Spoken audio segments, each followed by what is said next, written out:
I got lucky and scored myself a Gibson for only 40 bucks.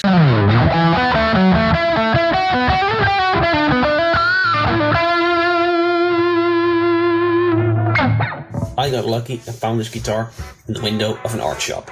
It was mainly there for display purposes, and it has been refinished into something which appears to be a wood, but it's just really the paint in different colors of brown and yellow, and it looks really good actually, so it's very well done. This Les Paul Junior style had a lot of water damage at the headstock, and the humbuckers as well. The pole pieces were all rusted over. I had to replace all of the electronics, the potentiometers, output jack, everything was replaced except for the humbucker. It did have some rust on the pole pieces, it still does, but it sounds amazing, so I decided to keep it.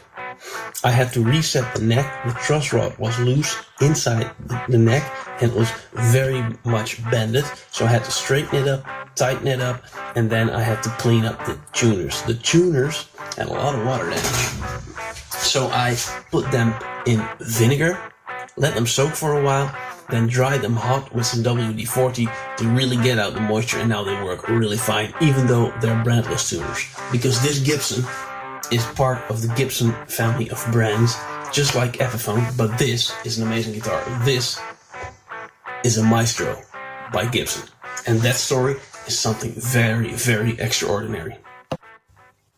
Nowadays, Maestro might not be the most recognized household brand name you'd expect it to be, but especially when it comes to vintage guitar pedals, Maestro invented one of the most important pedals, I guess, in the world. They invented the fuzz pedal. When Maestro first debuted with the FZ1 fuzz tone in 1962, no one could have predicted its trailblazing success.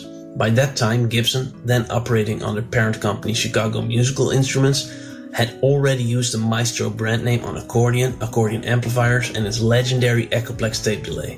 When the FZ1 was released, the guitar pedal market, it was actually non-existent, and this odd effect, intended to conjure something resembling a horn sound, fell largely on deaf ears.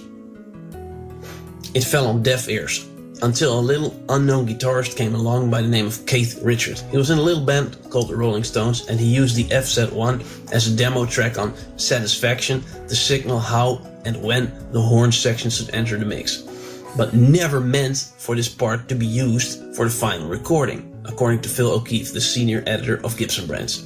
It was strictly a demo. He thought, well, this is what we want the horns to do.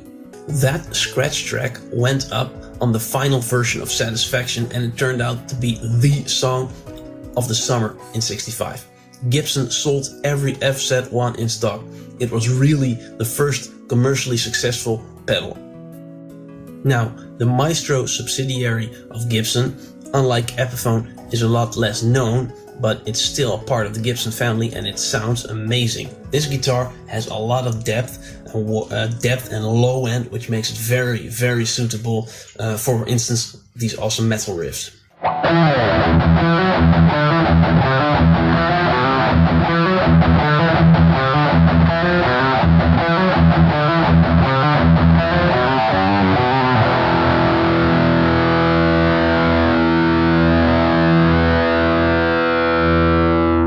It also works great on cleans.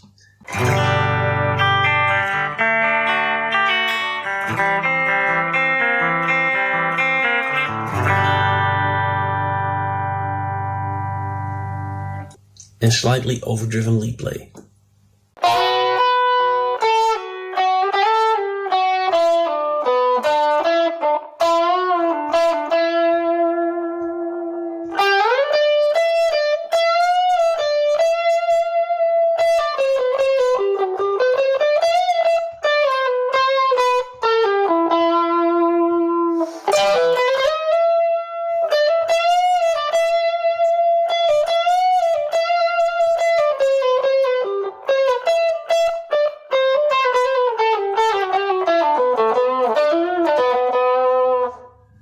For those of you that didn't know, Maestro in 2020 is coming back with a new line of fuzz pedals, all under the Gibson family of brands. Well, I hope you guys liked this video.